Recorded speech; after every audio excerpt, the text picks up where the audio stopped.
everyone, and welcome to another episode of Live Now, where we discuss cars that are currently live on Cars and Bids. And the big news this week is that Filippo has returned from Japan. And I'm ready to win. Oh, it's not all about winning. Sometimes I just want to talk to you about cars. Oh, I'll talk about cars, but I want to talk about competition.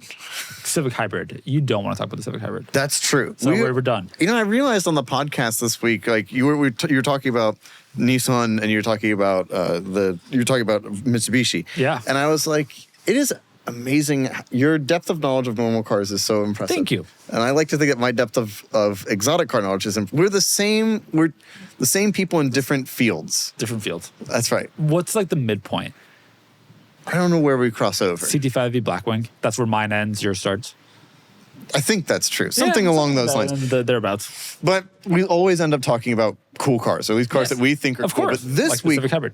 Like the Civic Hybrid. But this week, we are talking about cars that we think are too cool for us. Like, we wish we could be the type of guy who owned those cars, but in the end, we just aren't quite cool enough. I'm fundamentally, at heart, I am a responsible overanalyzer person that helps run a business, and married, I'm boring. You're steady. I am who I am. Steady. And these cars that we've chosen for ourselves are not that. And therefore, I want them. I want to be cool enough to have that, but I'm not. All right, well, let's and I accept that. Let's start with one of your choices. It's one I like a lot, but I understand why you might struggle with it. So look at this. 2010's Dodge Viper ACR Roadster. They built 20 of these cars. This one is yellow. What is the name of the yellow? It's Viper Race Yellow. This is stock.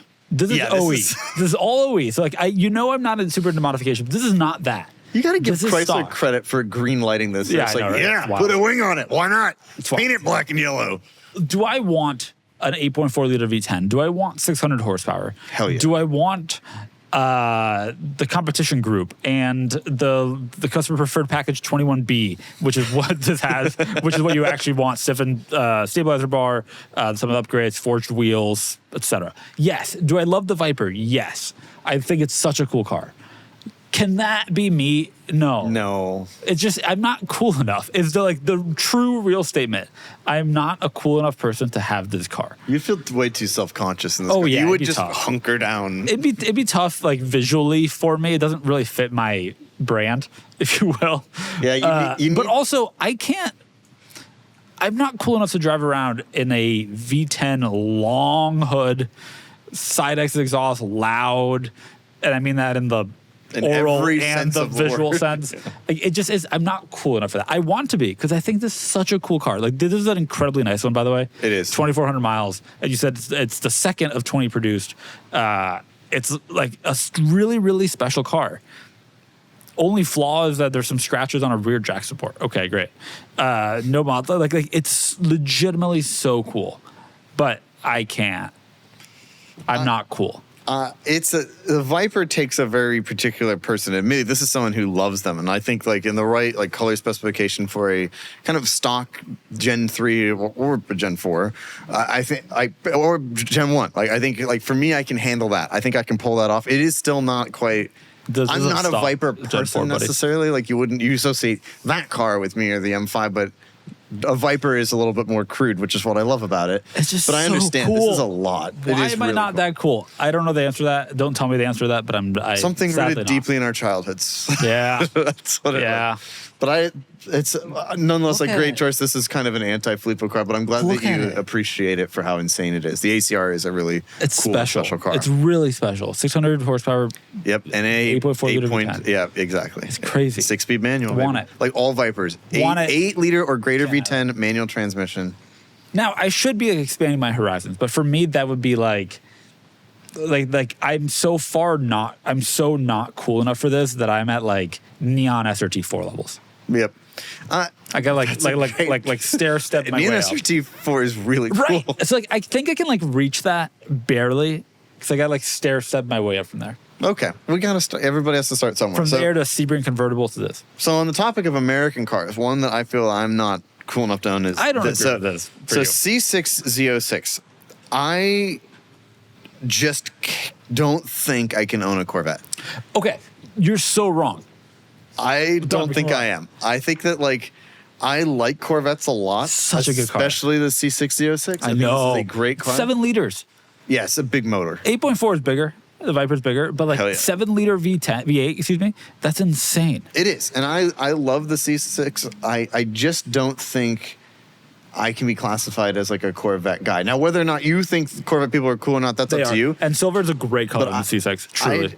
I agree. I think this is a wonderful car. Chevy, every Corvette, has made a phenomenal silver. There's actually a couple on the C7 that are great silvers. The C8 has some good ones, but like, it just looks such a good looking car, machine silver. Well, and like admittedly, like growing up, I remember very much when the C6 ZR1 came out, and I have always lusted after those cars. Yeah. I still want one. Yes. I just don't think I'm... You're not wrong. I don't think I can do the Corvette thing. But you're not wrong.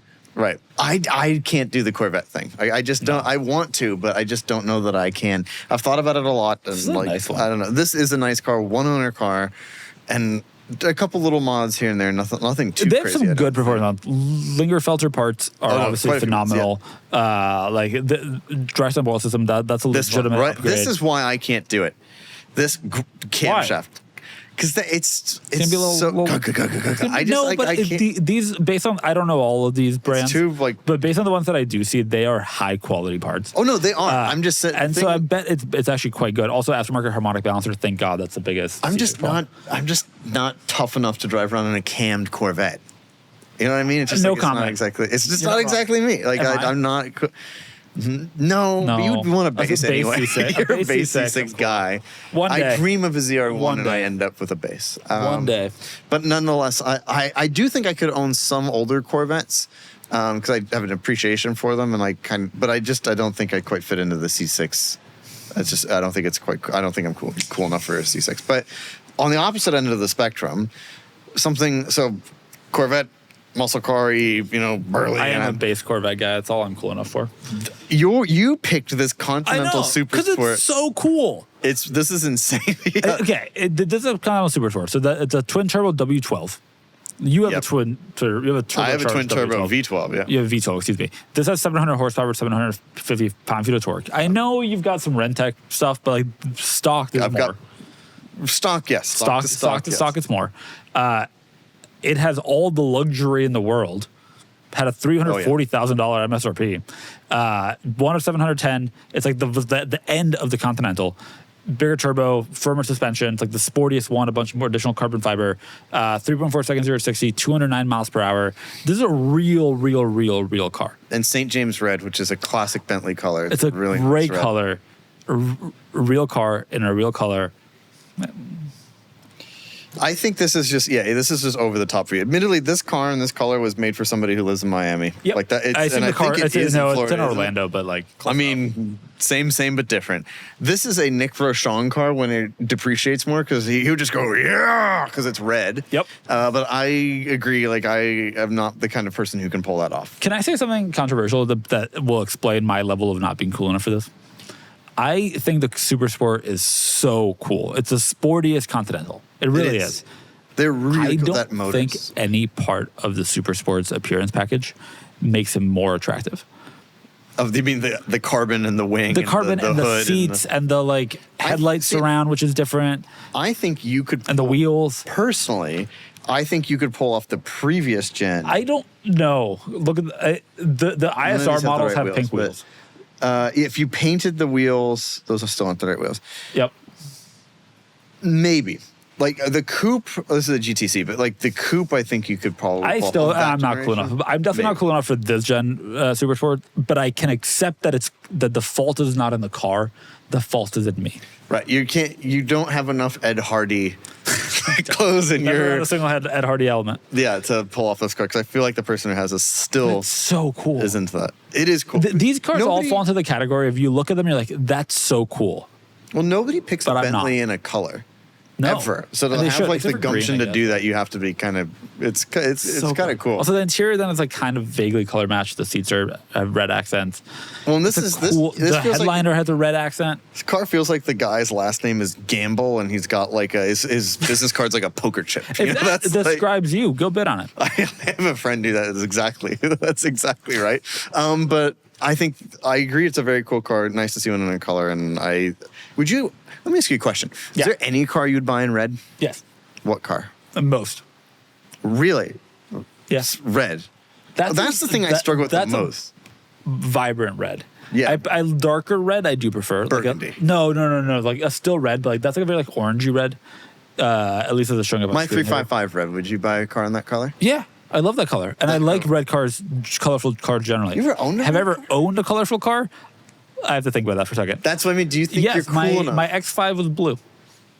It was like That's a close up dark of the blue, color. wasn't it? Yeah. Yeah, it was basically blue. I do love red. My family had a red Honda Fit, and I love Your that. family, but would you I would. yourself buy a color? I You would buy a color. but I don't buy cars based on the color generally, except for my station wagon, I know, which I but- bought because of the color. But that touches on something here. It's like I think that if this car were silver, you'd be more like okay, maybe, or black, you'd be okay, maybe. But Maybe like, red there is too truth much. that goes on a car that is already so deliberately loud. Yeah, It would like the appearance package is deliberately aggressive. It would be too much for me. On a car like the Honda Fit that is deliberately cheerful, I think a color leans into that. totally. Now, okay, so I And I go don't cheerful. disagree that it's a very cool car, but not for you. Actually, red. Speaking of, Yep. So speaking of red, this car is on my list. This is the 2006 Superformance Yeah. Daytona Coupe. cool AF. I do like these cars. I love the replicas of the GT40s and this, and I think they're really cool. They are so stripped out and it sits in a weird place in my mind because what you really are buying here is the driving experience and the look. You want Yep. to experience what the original car was like. Naturally, you can't afford to get to one. Nobody can. Nobody can. And if you could, you can't drive it. And if you could, you probably won't drive it. And you want the driving experience, and then they do look really cool. I've always preferred the GT40 builds to the Daytonas. I just think the these look Daytonas so- are. Oh, they're- yeah. I think No. and I think I could handle that a little bit more. But this is such a different level of enthusiasm to love the Daytona Coupe because you didn't get a Cobra rep. Yeah. You didn't get a So 4GT rep. You chose this, and that's very specific. And I don't think I'm cool enough to pull that off. Also, you would choose the not coupe version, like for who you are, I think. Yeah, But for this is for so me, I would choose if I were picking a Superformance rep, I would do their slab side 289. I think that Cobra fits Yeah. me because it's kind of the thinking man's Cobra. Personally, this is just much cooler and brash, and I think it's so different. Cool. I didn't realize till I was reading up on this car that it's the Superformance built these with license by Shelby. Mm-hmm. They worked with the designer of the Shelby Daytona Coupe to Yes. design this. They worked with the chassis for it was designed by the gentleman that also did the chassis for the Cobra and the GT40. This is the closest you can come to what the experience should be. Right, and I'm not While having a 427 and a 5-speed manual and updated right. item. And ultimately, the car's purpose was it was a race car, and so you want to put your you want to sit in the seat where those guys did and accomplish great things Yep. in the 60s with this car. And I am just not cool enough. So it's ultimately you would love to drive this on an open track and see what it can actually do. I'm not It has cool air enough to do that. conditioning. You can drive it on the road. You can drive it on the road, but you want to relive the race I know. car glory, and I'm so uncool. I can't even touch the race Also, car glory of that era. hatch area. I also am not cool enough for this, but I think it's awesome. Yeah, I think it's awesome too. I have a lot of respect for these builds, particularly from Superformance. I think they make really nice cars, and I would love to drive one of these coupes someday Same. and see what it's like. And I'm just so curious, Same. but I think I'd get out of it and be like, that was such a rush. I can't do it. I think That's the fair, truth. but it's so cool. Go to your last one though. Okay, It's such a departure. on a completely different thing. This Toyota Wow. Land Cruiser 1958. Now, you said to me before we started this, Ken, it's just a turbocharged hybrid 4-cylinder. It's not that big a deal. The thing is, I'm not really an off-road guy, You're not. and so I This is think cool. This Good is really cool. I mean, I personally don't have any problems with the new Land Cruiser. Doesn't bother me. I think Why would it? they are cool. I think they're expensive, but I do think that they're cool. And this is just the hyperactive mountain outdoorsy lifestyle thing, which I want to be a part of, but I just am not. When I was in Southern Africa and I spent a month out doing real stuff in 70 series Land Yep. Cruisers, you are forced to become that. But admittedly, like I didn't like it initially. I ended up liking it after, and like I appreciated what I was seeing. But I'm not that kind of person. This is for someone who is much more tough and rugged than I am, and I think that this is a car. If I saw this driving around, I would take a picture and send it to you. Like, would you? I think that you'd appreciate that. I would appreciate it. The bumper looks Expedition 1 solid for front bumper. Yep. Steel. The method wheels look great on a lot of things, so including good. this. Somewhat surprisingly. Yep. I like the panels on the side for actually mounting stuff. Hopefully they get used. Like the wheelbar. Like yeah, but that's the thing. I'm not gonna done mount stuff to modification. this because like in my mind I'd be like, why wouldn't I put it in the car? I don't understand. Like because I just don't fundamentally understand. You have people inside. You got stuff. You got your dog. You got stuff inside too. You want to sleep there. You want stuff in that. That's right. I don't have a dog, so that's the trouble. That's problem number one. Exactly. This is great. Also, I do love the new Land Cruiser. The 1958 is, if memory serves, the base trim that includes the round headlights, which look notably better. Much the better. one to get. I love that this family pretty clearly, based on the photos, has a GX as well, like a last gen GX, which tells me something about who they are. Yeah, they know what they're doing. What part of the country? They are in West Virginia. West Virginia, of course. It seems like they have a Romer license plate. It seems like a great, like small adventure. amount of modifications. It's not anything that insane, but like the right number, the right amount. They got like an air compressor mounted. They're doing some actual off-roading, almost certainly, especially because it's mounted. It's plugged into the battery in the rear. It's great. Does it scream Kennan? No. No, it doesn't. It's just not the kind of like vehicle I like. Sports cars and exotic cars. I belong on the road, not on the trails, and I accept that. Yeah, like, I do love doing it, and I think it's really cool. And I wish I could, but I'm a city slicker. What can I say? You know what I really wish I could like pull off? My next choice. Oh, your next choice might be the most anti one of us cars. But I love that it so much. Rules. Okay. It's an F-250 Super Duty MegaRexx. Yeah, so yeah, brother. Start with a Power Stroke turbo diesel, 1,050 horsepower. Sorry, 1,050 pound-feet of torque, rather. Damn. Much less horsepower. Barely more than the SL65. And then you like add these MegaRexx trucks, which is like an aftermarket builder of these. It's way wider fenders, lifted, real legitimate parts by reputation. Icon suspension lift, Fox reservoir shocks, differential cover, modified drive shaft, beadlock wheels. Serious. It's the MegaRexx body kit, which looks phenomenal. It's so cool. And like, I go to Arizona a lot. My in-laws are there. I spend a lot of time driving between San Diego and northern Arizona. That's a lot of time through the dunes. I do it on a highway. You wouldn't need one. I wouldn't need the highway. And also, you make that drive. You go from San Diego to Yuma, and then from Yuma north. And you see so many people towing their like sand toys, basically. And like, you could just go through the dunes in this, and it would rock. There's words I can't say out loud. It would rock. It would be so cool. Can I pull it off? Like, can I get out of that and like feel like I'm like, I look at home? I've been told that I look at home behind the wheel of an L322 Range Rover, because I do. You do. Or in a Mercedes station wagon. Or a Mercedes station wagon, both of which I think are exceptional cars. Don't think I would look at home in this F-250, but I wish I did, because it's so cool. You know what happened for me? I know exactly what happened. I would get out and I would like trip slightly. Like, and it would be like, all right, well, this guy, get this clear in this guy's truck. I also like, and, know getting myself. in would be hard. Like, I think, because it would just be. I agree. Like, I am just not cool enough to. I'm just not cool enough to pull it off. I also like it's a car that can be pushed, where you can really like. Oh yeah. Do some desert running in this, and I know myself. I'm not. Yeah. I'm not gonna go I'm not gonna commit the way I need to commit. Sometimes you see people around, or like some of our coworkers here at Cars and Bids, Matt, looking at you as one of them. They're like competitive. They want to like go and do the best, be the best. It's a truck for them, but that ain't me. No. I'm like off-road adventure, I'm too risk averse. I would going back to what I said at the beginning. I am a like risk averse, responsible. We're actually both surprising. I think we're both kind in of different ways. In different ways, yeah, exactly. Yeah, exactly. But I would rather just be listening to watercolors in my SL65, I think, than off-roading this. But it is like I have major respect for nice builds like this one, and it's. Of the three that I talked about, the MegaRexx is the one that I'm like most like. I wish I were that person. I wish I could have that car. The Viper, like I wanted a third gen, like a base normal Viper, like I can handle, but I wish I were cool enough to reach for that one. I know. But let us So know it goes. who picked the cars that. I don't know. I don't know what the I don't know competition is. exactly. I think we I just- guess it's who's less cool. I think we're leaving this just feeling sad about ourselves. I think that it is true. But That's who the picked the outcome. cars that you like more? Did Filippo's cars that aren't him, did those appeal to you more, or do the cars that I picked that aren't me appeal Yeah. to you more? Let us know. There'll be a community post in the usual place. Last week we had Tyler with Doug, and that got out of hand, and they just talked I about can a bunch only of crazy imagine. cars. There were no winners in that conversation. Except but for the video all did of you great. that Except you guys really enjoyed it.